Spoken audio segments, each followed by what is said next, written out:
ಹರಿ ಓಂ ನಮಸ್ಕಾರ ವೀಕ್ಷಕರೇ, ಜ್ಯೋತಿ ಬಳಿಗರ್ ಚಾನಲ್ಗೆ ನಿಮಗೆಲ್ಲ ಸ್ವಾಗತ. ಇದನ್ನು ನೋಡ್ರಿ, ಚೈತ್ರ ಮಾಸ ಆರಂಭ ಆಗಿದೆ. ಈ ಒಂದು ಚೈತ್ರ ಮಾಸವನ್ನು ಹಿಂದೂ ಧರ್ಮದ ಹೊಸ ವರ್ಷ ಅಂತಂದು ನಾವು ಪರಿಗಣನೆಯನ್ನು ಮಾಡ್ತೀವಿ. ಈ ಒಂದು ಚೈತ್ರ ಮಾಸದ ಒಂದು ತಿಂಗಳು ಏನು ಮಾಡಬೇಕು ಮತ್ತು ಏನು ಮಾಡಬಾರ್ದು ಅನ್ನೋದನ್ನು ಈ ವಿಡಿಯೋದಲ್ಲಿ ನೋಡೋಣ. ಚೈತ್ರ ಮಾಸ ನೋಡ್ರಿ, ಆಧ್ಯಾತ್ಮಿಕ ಮತ್ತು ಧಾರ್ಮಿಕ ಮಹತ್ವ ಹೊಂದಿರುವಂಥ ಮಾಸ ಅಂತ ಹೇಳ್ಬೋದು. 2026ರ ಚೈತ್ರ ಮಾಸದ ಅವಧಿಯಲ್ಲಿ ನಾವು ಕೆಲವೊಂದು ನಿಯಮಗಳನ್ನು ಪಾಲನೆ ಮಾಡಬೇಕು. ಚೈತ್ರ ಮಾಸದಲ್ಲಿ ನಾವು ಏನು ಮಾಡಬೇಕು ಮತ್ತು ಏನು ಮಾಡಬಾರ್ದು ಅನ್ನೋದನ್ನು ನೋಡೋಣಂತೆ. ಹಿಂದೂ ಕ್ಯಾಲೆಂಡರ್ ಪ್ರಕಾರ ನೋಡ್ರಿ, ಫಾಲ್ಗುಣ ಮಾಸದ ಚೈತ್ರ ಮಾಸ ಬರುತ್ತೆ. ಫಾಲ್ಗುಣ ಮಾಸ ಆದಮೇಲೆ ಸನಾತನ ಧರ್ಮದೊಳಗೆ ಚೈತ್ರ ಮಾಸಕ್ಕೆ ಏನಂತಂದ್ರೆ ವಿಶೇಷವಾದ ಒಂದು ಮಹತ್ವ ಐತೆ ನೋಡ್ರಿ. ಯಾಕಂತಂದ್ರೆ ಚೈತ್ರ ಮಾಸ ವರ್ಷದ ಮೊದಲ ಮಾಸ ಅಂತಲೇ ಹೇಳ್ಬೋದು. ಈ ಮಾಸದಿಂದ ಹಿಂದೂ ಹೊಸ ವರ್ಷ ಪ್ರಾರಂಭ ಆಗುತ್ತೆ. ಯುಗಾದಿಯಿಂದ ಚೈತ್ರ ಮಾಸದ ಮೊದಲನೇ ದಿನ ಏನಪ್ಪ ಅಂದರೆ ಯುಗಾದಿ ಹಬ್ಬದ ಆಚರಣೆಯೊಂದಿಗೆ ನಾವು ಪ್ರಾರಂಭವನ್ನು ಮಾಡುವಂಥದ್ದು ಇರುತ್ತೆ ನೋಡ್ರಿ. ಪ್ರಾರಂಭ ಆಗುತ್ತೆ. ಈ ಮಾಸದಲ್ಲಿ ಮರ್ಯಾದಾ ಪುರುಷೋತ್ತಮ ರಾಮನ ಜನಿಸಿದಂತಹ ಮಾಸ ನೋಡ್ರಿ. ಶ್ರೀರಾಮನವಮಿಯನ್ನು ಆಚರಣೆಯನ್ನು ಮಾಡುವಂಥದ್ದು. ಚೈತ್ರ ಮಾಸದ ಅವಧಿಯಲ್ಲಿ ಪವಿತ್ರ ನದಿ ಸ್ನಾನವನ್ನು ಮಾಡೋದು ಶ್ರೇಷ್ಠ. ಮತ್ತು ಅದೇ ಥರ ಧಾರ್ಮಿಕ ನಂಬಿಕೆಗಳ ಪ್ರಕಾರ ಏನಪ್ಪ ಅಂದರೆ ಚೈತ್ರ ಮಾಸದ ಅವಧಿಯೊಳಗೆ ಪವಿತ್ರ ನದಿಯ ಸ್ನಾನ ಮಾಡೋದು ಕೂಡ ಶ್ರೇಷ್ಠ ಮತ್ತು ದಾನ ಮಾಡೋದು ಕೂಡ ಶುಭ ಫಲಗಳನ್ನು ತಂದು ಕೊಡುತ್ತೆ ಅಂತ ಒಂದು ನಂಬಿಕೆ. ಚೈತ್ರ ಮಾಸದ ಪೂಜೆ, ಧಾರ್ಮಿಕ ಆಚರಣೆ ಮತ್ತು ನಮಗೇನೆಂದರೆ ಸಂತೋಷ ಮತ್ತು ಶಾಂತಿಯನ್ನು ತಂದು ಕೊಡುತ್ತೆ. ಈ ಒಂದು ಚೈತ್ರ ಮಾಸ ನೋಡ್ರಿ 19ನೇ ತಾರೀಕು ಪ್ರಾರಂಭ ಆಗಿದೆ ಗುರುವಾರದಿಂದ, ಮತ್ತು ಏಪ್ರಿಲ್ 16ನೇ ತಾರೀಕು ಇದು ಮುಕ್ತಾಯಗೊಳ್ಳುತ್ತೆ. ಈ ಒಂದು ಚೈತ್ರ ಮಾಸದಲ್ಲಿ ಪ್ರತಿನಿತ್ಯ ಸೂರ್ಯದೇವನನ್ನು ಪೂಜಿಸ್ಬೇಕು ನೋಡ್ರಿ. ಚೈತ್ರ ಮಾಸದ ಒಂದು ತಿಂಗಳು ಸೂರ್ಯದೇವನನ್ನು ಪೂಜಿಸೋದು ಅತ್ಯಂತ ಶುಭ ಅಂತಂದು ಪರಿಗಣಿಸಲಾಗುತ್ತೆ. ಮತ್ತು ಚೈತ್ರ ಮಾಸದ ಪ್ರತಿಯೊಂದು ದಿನ ಮುಂಜಾನೆ ಬೇಗ ಎದ್ದು ಸ್ನಾನವನ್ನು ಮಾಡಿ ಶುದ್ಧರಾಗಿ ಬಳಿಕ ಏನಪ್ಪ ಅಂದ್ರೆ ತಾಮ್ರದ ಪಾತ್ರೆಯನ್ನು ತೆಗೆದುಕೊಂಡು ಅದರಲ್ಲಿ ನೀರನ್ನು ತುಂಬಿ ಸೂರ್ಯದೇವರಿಗೆ ಅರ್ಘ್ಯವನ್ನು ಅರ್ಪಿಸಬೇಕು.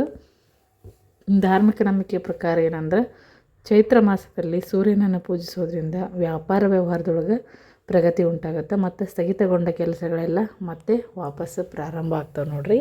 ಈ ಒಂದು ಸೂರ್ಯನಿಗೆ ಅರ್ಘ್ಯವನ್ನು ಕೊಡೋದ್ರಿಂದ. ಮತ್ತೇನಂತಂದ್ರೆ ದುರ್ಗಾದೇವಿ ಮತ್ತು ರಾಮದೇವರ ಪೂಜೆ ನೋಡ್ರಿ. ಸೂರ್ಯದೇವನನ್ನು ಮಾತ್ರ ಅಲ್ಲದೆ ಚೈತ್ರ ಮಾಸದ ಅವಧಿಯಲ್ಲಿ ದುರ್ಗಾದೇವಿಯನ್ನು ಪೂಜಿಸೋದು ಕೂಡ ಶುಭ ಅಂತಂದು ಪರಿಗಣಿಸಲಾಗುತ್ತೆ. ಧಾರ್ಮಿಕ ನಂಬಿಕೆಯ ಪ್ರಕಾರ ಚೈತ್ರ ಮಾಸದ ಸಮಯದಲ್ಲಿ 9 ದಿನಗಳ ಕಾಲ ದುರ್ಗಾದೇವಿಯನ್ನು ಪೂಜಿಸೋದ್ರಿಂದ ಮತ್ತು ರಾಮನನ್ನು ಪೂಜಿಸೋದ್ರಿಂದ ಜೀವನದೊಳಗೆ ಏನಂದರೆ ಸಂತೋಷ, ಸಮೃದ್ಧಿ, ವೃದ್ಧಿಯಾಗೋದಲ್ಲದೆ ಶಾಂತಿ ಮತ್ತು ನೆಮ್ಮದಿಯ ಜೀವನ ಬಯಸೋರು ಕೂಡ ಈ ಒಂದು ಮಾಸದಲ್ಲಿ ದುರ್ಗಾದೇವಿಯನ್ನು ಆರಾಧಿಸುವಂಥದ್ದು ಮತ್ತು ಶ್ರೀರಾಮನನ್ನು ಪೂಜೆಯನ್ನು ಮಾಡ್ಬೋದು. ಅಂದರೆ ಈ ಚೈತ್ರ ನವರಾತ್ರಿ ಇರುತ್ತೆ ನೋಡ್ರಿ ಈ ಟೈಮಲ್ಲಿ, ಮತ್ತು ರಾಮನವಮಿ ಕೂಡ ಬರುತ್ತೆ. ದುರ್ಗಾದೇವಿ ಮತ್ತು ರಾಮನನ್ನು ಪೂಜಿಸೋದ್ರ ಜೊತೆಗೆ ರಾಮನ ಮಂತ್ರಗಳನ್ನು, ಸ್ತೋತ್ರಗಳನ್ನು ಕೂಡ ನಾವು ಪಠಣೆಯನ್ನು ಮಾಡುವಂಥದ್ದು ಈ ಒಂದು ಮಾಸದಲ್ಲಿ. ಅದರ ಜೊತೆಗೆ ಏನಂತಂದ್ರೆ ಚೈತ್ರ ಮಾಸದ ಒಂದು ತಿಂಗಳು ನಾವು ದಾನ ಧರ್ಮದಂಥ ಕಾರ್ಯಗಳಲ್ಲಿ ತೊಡಗಿಸ್ಕೋಬೋದು ನೋಡ್ರಿ. ಧಾರ್ಮಿಕ ಕಾರ್ಯಗಳನ್ನು ಮಾಡೋದು ಕೂಡ ನಮಗೆ ಉಪಯೋಗ ಆಗುತ್ತೆ. ಮತ್ತು ಈ ಮಾಸದ ಒಂದು ತಿಂಗಳು ನಾವೇನಂತಂದ್ರೆ ತುಳಸಿ ಗಿಡವನ್ನು ಪೂಜಿಸಬೇಕು ಮುಂಜಾನೆ ಮತ್ತು ಸಂಜೆ ಸಮಯದಲ್ಲಿ. ತುಳಸಿ ಗಿಡದ ಕೆಳಗೆ ದೀಪವನ್ನು ಹಚ್ಚಿಡುವಂಥದ್ದು. ಮತ್ತು ಈ ಒಂದು ತಿಂಗಳು ಏನಂದ್ರೆ ವಿಷ್ಣು ಮಂತ್ರಗಳನ್ನು ಪಠಿಸೋದು. ಮತ್ತು ವಿಷ್ಣು ಮಂತ್ರಗಳನ್ನು ಪಠಿಸುವಾಗ ಹಳದಿ ಬಣ್ಣದ ಬಟ್ಟೆಯನ್ನು ಧರಿಸಿದರೆ ಆ ಒಂದು ಮಂತ್ರ ಏನಪ್ಪ ಅಂದ್ರೆ ಮತ್ತಷ್ಟು ಪ್ರಯೋಜನಕಾರಿ ಆಗುತ್ತೆ ಅಂತ ಹೇಳ್ಬೋದು ನೋಡ್ರಿ. ಈ ತಿಂಗಳಲ್ಲಿ ವಿಷ್ಣು ಮಂತ್ರಗಳನ್ನು ಪಠಿಸೋದು ಮಾತ್ರ ಅಲ್ಲದೆ ರಾಮಾಯಣದಂಥ ಒಂದು ಪವಿತ್ರ ಧಾರ್ಮಿಕ ಗ್ರಂಥಗಳನ್ನು ಕೂಡ ಪಠಣೆಯನ್ನು ಮಾಡಬೇಕು. ಮತ್ತು ಚೈತ್ರ ಮಾಸದಲ್ಲಿ ಏನು ಮಾಡಬಾರ್ದು ಅಂತ ಅನ್ನೋದಾತಂದ್ರೆ ಆದಷ್ಟು ಕೋಪವನ್ನು ಮಾಡ್ಕೊಳ್ಳೋದು ಕಡಿಮೆ ಮಾಡಬೇಕು. ಮತ್ತು ವಾದ ವಿವಾದ ಮಾಡೋಕ್ಕೆ ಹೋಗ್ಬಾರ್ದು ನೋಡ್ರಿ.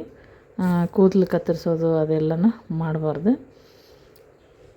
ಮತ್ತು ಈ ಒಂದು ಮಾಸದಲ್ಲಿ ಏನಂತಂದರೆ ನಾನ್ ವೆಜ್ ಆಹಾರಗಳನ್ನು ಆದಷ್ಟು ಸೇವನೆ ಮಾಡಬಾರ್ದು. ಮತ್ತು ಹೊಸ ಮನೆ ನಿರ್ಮಾಣ, ಭೂಮಿ ಪೂಜೆ ಮಾಡೋದನ್ನು ಕೂಡ ಮಾಡೋದಿಲ್ಲ.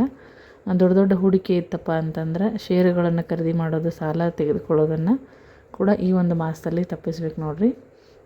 ಆಮೇಲೆ ರಾತ್ರಿ ಲೇಟಾಗಿ ಮನೆ ಗುಡಿಸೋದು, ಒರೆಸೋದು, ಸ್ವಚ್ಛ ಮಾಡೋದು ಅದನ್ನೆಲ್ಲ ಮಾಡಬಾರ್ದು ರಾತ್ರಿ ಟೈಮಲ್ಲಿ.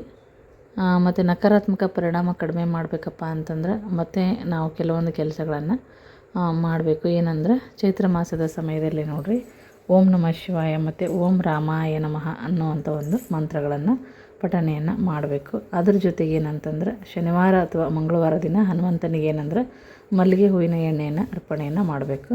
ಮತ್ತು ಇನ್ನೊಂದು ವಿಶೇಷವಾಗಿ ಏನಂದರೆ ಮನೆಯಲ್ಲಿ ತುಳಸಿ ಗಿಡವನ್ನು ನೆಟ್ಟು ಅದಕ್ಕೆ ಪ್ರತಿದಿನ ನೀರು ಅರ್ಪಿಸ್ಬೇಕು ನೋಡಿರಿ. ಇದು ಕೂಡ ಒಂದು ನೆಗೆಟಿವಿಟಿಯನ್ನು ಕಡಿಮೆ ಮಾಡುತ್ತೆ.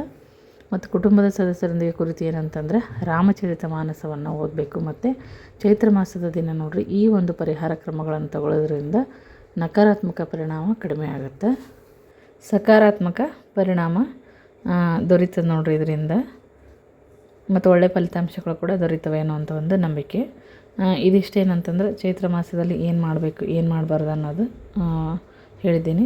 ಮತ್ತು ಈ ವಿಡಿಯೋ ಇಷ್ಟ ಆದರೆ ವಿಡಿಯೋಕ್ಕೊಂದು ಲೈಕ್ ಕೊಡಿರಿ, ಶೇರ್ ಮಾಡಿರಿ, ಹಾಗೆ ಕಮೆಂಟ್ ಹಾಕಿರಿ. ಇನ್ನು ಯಾರು ನಮ್ಮ ಚಾನಲ್ಗೆ ಸಬ್ಸ್ಕ್ರೈಬ್ ಆಗಿಲ್ಲ ಸಬ್ಸ್ಕ್ರೈಬ್ ಆಗೋದನ್ನು ಮರಿಬೇಡ್ರಿ. ಮತ್ತೆ ಹೊಸ ಮಾಹಿತಿಯೊಂದಿಗೆ ಮುಂದಿನ ವಿಡಿಯೋದಲ್ಲಿ ಸಿಗ್ತೀನಿ. ವಿಡಿಯೋ ನೋಡಿದ್ದಕ್ಕಾಗಿ ಎಲ್ಲರಿಗೂ ಧನ್ಯವಾದಗಳು.